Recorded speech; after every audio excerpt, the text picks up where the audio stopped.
Bom dia a todos, graça e paz do Senhor Jesus seja com todos nós.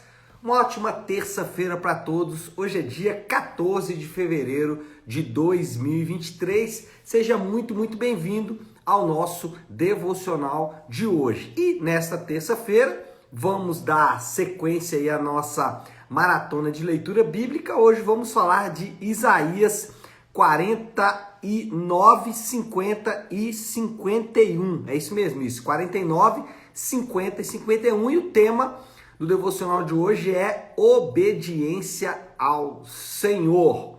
Bom, antes de entrar aí já no devocional, permita-me ler aqui o texto que vai dar base para a nossa conversa nesta manhã, que está no capítulo 50, versículo 10. Então, Isaías 50, versículo 10. Diz assim: quem entre vocês teme o Senhor e obedece à palavra de seu servo? Que aquele que anda no escuro, que não tem luz alguma, confie no nome do Senhor e se apoie em seu Deus. Então, só esse versículo, o que está acontecendo aqui? A partir do capítulo 49, o foco de Isaías muda um pouco. Ele inicia ali o que pode ser considerado uma nova abordagem. O povo recebeu a promessa do livramento. Ok, vamos ser livres do exílio, né? E lembra que aqui Deus está prometendo algo que é absolutamente impressionante. Naquele momento, não haveria qualquer esperança de que isso acontecesse. Nós precisamos nos lembrar que Judá e Israel, né, aqui mais focado em Judá, porque Israel já havia ido para o exílio alguns anos antes, mas Judá recentemente havia sido levado ao exílio e estavam debaixo de uma nação muito poderosa, uma nação militarmente bem armada e com um exército de homens cruéis. Então, haveria qualquer possibilidade do livramento desse exílio. Então Deus fala: olha, eu vou livrar vocês do exílio. A questão agora é que não só o livramento do exílio, Deus também diz que Israel será restaurado em um papel importante para Israel, que é o sacerdote de todas as nações. Então, além de ser restaurado para a sua terra, Israel também vai voltar ao seu lugar de sacerdote das nações. O texto, em toda a sua construção, tanto os 3 capítulos que lemos hoje, e aqui eu já quero indicar a você que sempre leia os capítulos antes de fazermos aqui o devocional, para você não ficar tão perdido, porque a gente tem que fazer aqui um resumo muito grande de capítulos, então é importante que você leia antes. Mas enfim, o texto aqui está repleto de referências ao servo do Senhor. Muitos lugares aqui Deus vai dizer que vai levantar o servo e tudo mais. E a referência, obviamente, é ao próprio Senhor Jesus. Bom, falando aqui então da restauração do papel de Israel, a primeira coisa aqui que Deus diz que o povo de Deus, ele deve temer e obedecer ao Senhor. Ele fala assim: quem entre vocês teme e obedece à palavra do Senhor? É uma pergunta retórica, porque na verdade o que Deus está falando é chamando esse remanescente de Israel à obediência. Deus está falando: alguém de vocês obedece? Porque a obediência era o que faltou para o Israel anterior, era o que faltou para o povo que foi para o exílio exatamente porque não obedeceu ao Senhor. E aí, quando a gente lembra da referência cruzada entre o servo do Senhor e Jesus, nós vamos nos lembrar que Jesus, ele era obediente em tudo. Ele obedeceu Deus absolutamente em tudo que Deus, o Pai, o mandou. Inclusive, em alguns momentos, né, ele chega a falar isso para as pessoas, que ele fazia apenas a vontade do Pai. Então, ele era obediente em absolutamente tudo. Agora, quando a gente fala em obedecer, a palavra ela é comum, nós falamos dela com frequência, mas a gente não para meditar em alguns detalhes. E aí eu vou até incluir um detalhe que eu não coloquei no meu esboço aqui, mas eu quero incluir. A Bíblia, ela, em toda a sua extensão, ela é um chamado à obediência. E parece que a gente esqueceu disso nos últimos anos. Parece que a gente deixou isso ou relegou isso ao segundo plano. Mas na Bíblia, esse é o plano central, obediência a Deus. Mas vamos falar um pouco de obediência. Primeira coisa é que obedecer a Deus é contrário à carne. Ninguém vai obedecer a Deus de maneira natural. Naturalmente, as concupiscências da carne, né, as concupiscências da vida, do mundo, vão sempre nos levar a não obedecer a Deus. Então não pense você que obedecer a Deus é natural, não só para a sua carne, mas também para a sua mente. Nós temos 3 grandes inimigos, Satanás, o mundo e a carne.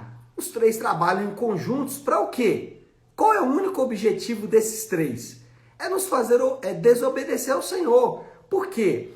Pecado, em suma, é desobedecer à lei moral de Deus. Então, quando Satanás trabalha para nos enganar e para levar as pessoas a cair, ele faz isso na desobediência à palavra. Então, obedecer primeiro é contrário à nossa natureza, ao mundo. O mundo nunca vai falar que os mandamentos de Deus são bons. Ele vai até falar que é bom, mas do jeito deles, da obediência deles. Segunda coisa é que a obediência é sinal de inteligência. Eu falo isso muito. Obediência é, no mínimo, inteligência, porque eu estou obedecendo àquele que criou todas as coisas, o Rei do Universo. Não é qualquer um. Pessoas obedecem coisas que são muito mais triviais e obedecer à palavra daquele que criou todas as coisas não fazem. Então, obediência a Deus é, no mínimo, um sinal de inteligência. E terceiro, obedecer redunda em bênção.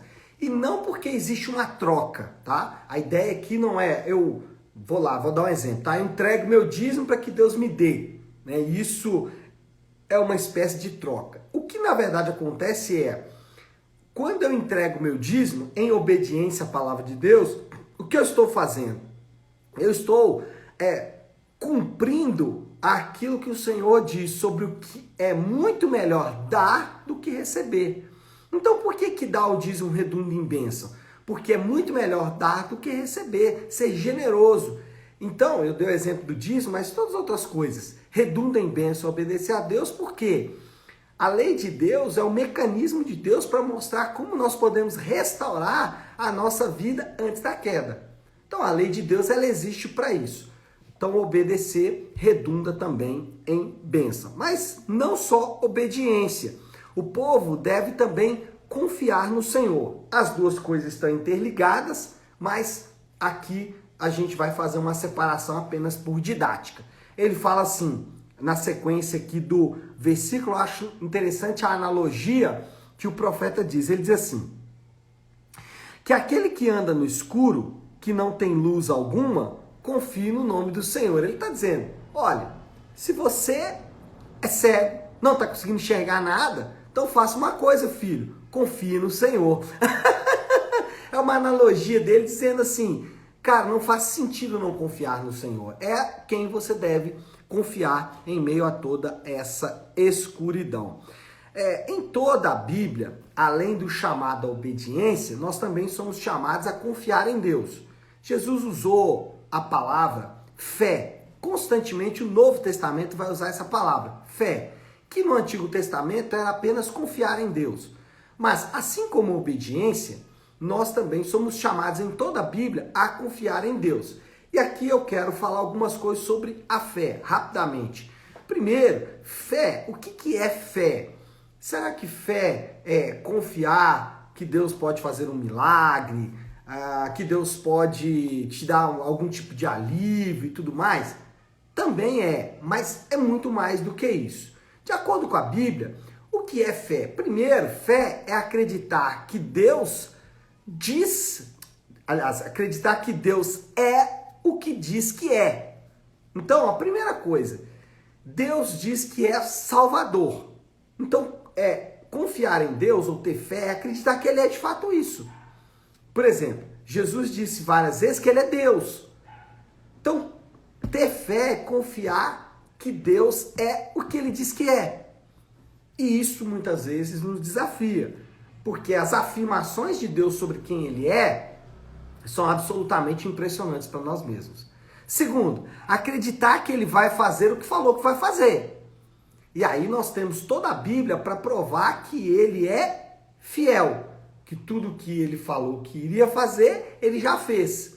O que não me deixa dúvidas de confiar de que o que Ele vai fazer no futuro, ou o que Ele falou que vai fazer no futuro, Ele realmente vai fazer. E o terceiro, confiar em Deus é confiar não nas coisas que Deus pode dar, mas em uma pessoa. Fé não é vã, ela é em uma pessoa, não é em um objeto, é em uma pessoa, no caso, a representação clara de Deus, que é Jesus Cristo. Mas não só o povo deve confiar, mas também deve buscar apoio no Senhor. Aqui você pode ter a impressão de que Deus foi redundante. Então o texto diz: você que anda no escuro, que não tem luz, confie no nome do Senhor e se apoie em seu Deus. Então talvez você pode achar que Deus está sendo redundante. Confie e apoie, mas não é isso. Ele está falando de dois aspectos distintos. Confiar em Deus é uma coisa, mas confiar também na graça de Deus é outra coisa. Então veja bem, eu confio em Deus e eu mais do que isso, confio que Deus vai me sustentar através da sua graça. A Bíblia, ela ensina que toda a vida cristã, ela deve ser baseada na graça. O que é isso? Eu sou salvo pela graça, ou seja, eu sou salvo pela ação de Deus, independente do meu mérito, e eu vivo a vida cristã da mesma forma, pela graça. Independente do meu mérito, eu experimento as grandes bênçãos do Senhor. Por quê? Porque a vida cristã, ela é de graça em graça, ou do início ao fim é pela graça. E a gente não pode nunca se esquecer disso. E nesse sentido, os crentes não devem buscar apoio, estou usando o texto aqui, o termo, né, aliás, que o próprio profeta usou, que é buscar o apoio do Senhor. Os crentes não devem buscar o apoio em coisas como religião. Os crentes devem entender que a fé cristã não é uma religião, é muito mais do que isso.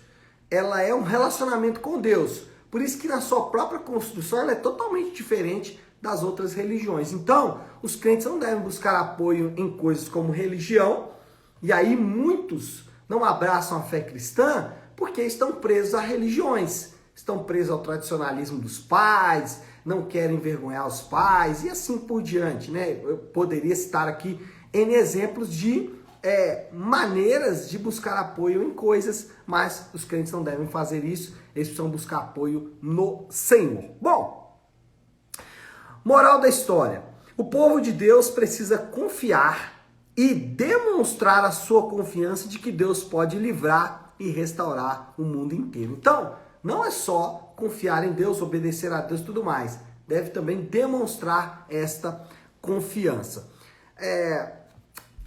Nesse sentido, eu penso que a gente pode, já caminhando aqui para o fim, pensar em uma aplicação. O texto começa dizendo: quem entre vocês? Eu gosto dessa expressão. Por quê? Porque o texto está dizendo: quem pode viver desta forma? O que nós estamos falando aqui é de um estilo de vida completamente diferente. Se você tem a fé cristã para complementar o seu estilo de vida, não vai funcionar. A fé cristã, ela é um chamado a um estilo de vida completamente diferente. Então você vai ter que deixar para trás todo o seu estilo de vida para abraçar um novo estilo de vida, que é o que o autor, né, o profeta Isaías propõe aqui para a nação de Israel. Nação de Israel, vocês estão no exílio, quando voltarem, vocês vão ser restaurados no seu papel de sacerdote das nações, porém, vocês vão ter que viver completamente diferente. A fé cristã não vai dar as mesmas respostas que o mundo dá para as mesmas questões que fazemos. Suas questões são as mesmas, mas a fé cristã vai dizer: olha, esse não é o caminho. Ainda que todas as outras filosofias de vida vão dizer esse é o caminho, a fé cristã vai dizer o caminho é oposto. Tá certo, meu povo? Vamos orar? Se você puder, então, pare aí um instante aquilo que você está fazendo e vamos juntos buscar a Deus em oração. Querido Deus, Pai de amor e graça, nós reconhecemos que somos tardios em obedecer ao Senhor, que rejeitamos a obediência à Tua palavra por N fatores. Um deles é porque não confiamos no Senhor e o outro é porque não nos apoiamos na Tua graça. Por isso reconhecemos nessa manhã isso e pedimos que o Senhor nos ajude. Nos ajude a confiar no Senhor por meio da Tua graça. Que a Tua graça, sempre abundante, possa ser derramada em nossos corações, para que possamos confiar no Senhor e assim obedecer aos Teus mandamentos, porque fazendo assim, viveremos de acordo com a Tua vontade. Eu oro e faço isso em nome de Jesus. Amém. Amém, meu povo? Bom, então é isso. Nós vamos ficando por aqui. Que Deus te abençoe. Uma ótima, uma excelente terça-feira para todos. Fiquem com Deus.